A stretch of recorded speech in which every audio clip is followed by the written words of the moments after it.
O da ayrı bir vaka. Özoğlu önce o adama sonra amcasına baba diyor. Ya 2025 yapımı Halef dizisine ne demeli?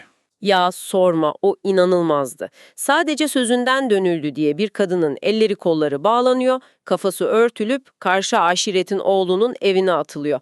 Al bununla evlen diye kargo paketi gibi atıyorlar kadına. İşte maalesef burada ataerkil şiddet. Dizilerde de öyleydi. Aşk-ı Memnu'yu düşün.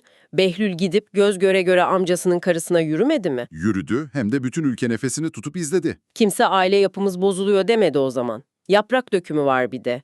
Romanda gayet edepli olan Oğuz karakteri dizide ne hale geldi? Leyla'yı istiyor, olmayınca Necla ile evlenmesi gerekirken dizide iki kız kardeş arasında o piti piti yaptı adam resmen. Sonra da gidip patronunun karısına salça oldu. Hele Ferhunde, kocasını banka soymaya itip hapse yolladı, daldan dala atladı. Bunlara neden dokunulmuyor peki? Burada yapımcıların çok stratejik bir taktiği var aslında.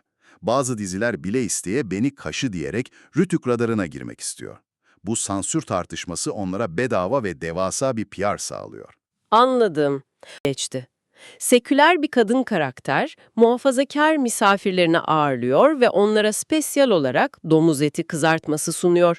Yahu nüfusunun %80'i, 85'i Müslüman olan bir ülkede sen kalkıp bunun normal bir çatışma gibi yazamazsın. Müslüman mahallesinde salyangoz satmak tabirinin tam karşılığı. Sırf dikkat çekmek, sırf tepki görmek için paranın ve reytingin adabı tamamen unutulmuş durumda. Yani bu kültürel kodları hiçe saymak değil de nedir? Bu tamamen ucuz bir ticari manipülasyon, ekranda sosyolojik bir ayna tutmakla, izleyicinin değerleriyle açıkça alay edip etkileşim kasmak arasında çok büyük bir fark var. Ama neyse ki televizyonlarımızda saçmalamayan işler de oldu. Oldu. O simit satarım ama onurumla yaşarım diyerek reyting kaygısına yenik düşmeyen çok özel diziler de izledik. Mesela 2023 sonlarında başlayan Bir Derdim Var. Sadece 6 bölüm sürdü değil mi o? Evet, gençlerin sorunlarına eğilen, kendi çizgisini hiç bozmayan bir işti, sırf dikkat çekmek için o saçma sapan ilişki ağlarına falan girmedi ve onurlu bir şekilde final yaptı. 2022'deki Kusursuz Kiracı da öyleydi bence. Çok farklı, psikolojik gerilim türündeydi. O da sadece 6 bölüm dayandı maalesef.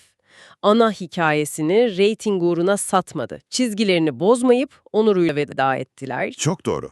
Aslında bu bize televizyon kültürümüz hakkında çok şey söylüyor.